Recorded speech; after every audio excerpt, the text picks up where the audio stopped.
pull this back plate off.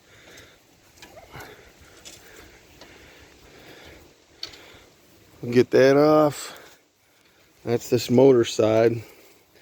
This is our new used unit. It's going to go through, replace this side. Actually, the hydraulic motor on the inside where Kasey's at is still good. It was our the spider gears and the reduction gears inside there that went bad. You're going to switch the size of that socket and get that other one. Yep. We got to get up and running again. We lost a lot of money. You don't find a decent used one on every corner of the block. Got some woods to clear.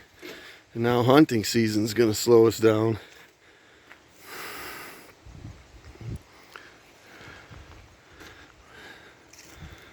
Is that one still pretty loose?